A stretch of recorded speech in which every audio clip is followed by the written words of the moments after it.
Do you remember some of the cultural norms, cultural like guidelines that you put down on the orientation guide?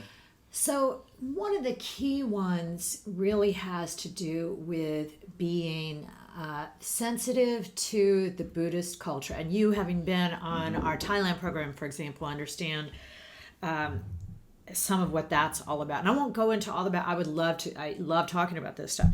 But you're in an environment. It's a Buddhist culture, and no one's going to require you by law to do anything. But in terms of how you dress when you're out and about in town. However, if you go into any sort of temple, you're really expected to at least have your knees covered, sometimes down to your ankles, and usually your shoulders will need to be covered. Some temples are really strict about this and won't let you, for example, just put a shawl around him. Others will let you just put a shawl around and you can go in.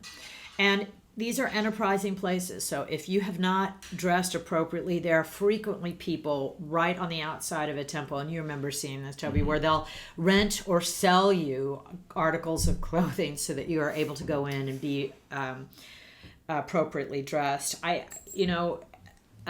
Within a more personal setting, let's say, for example, you're speaking to a monk, and you will see monks all around Cambodia wearing their orange robes, often with an umbrella.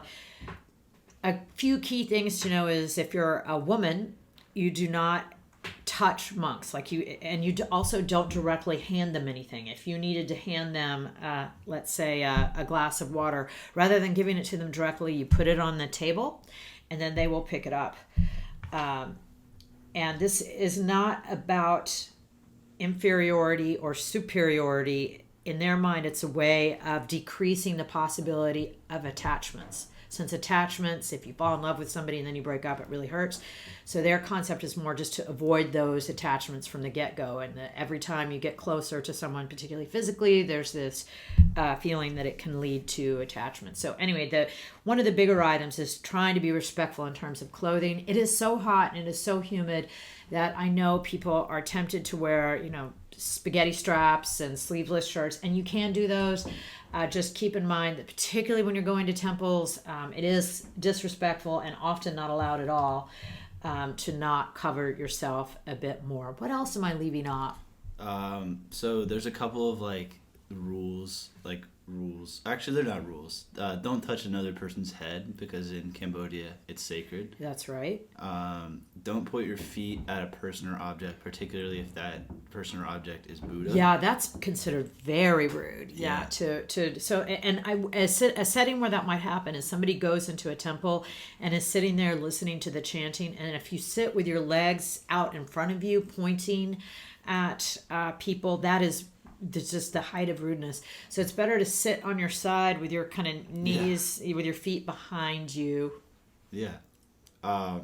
Remove your shoes when you go into most inside places. Most inside places. And you'll usually see all the shoes before you go in anyway, which kind of helps remind you, yep, we're supposed to take our shoes off. And last, don't climb on Buddha statues or photograph them if without permission, basically. Right. Yeah.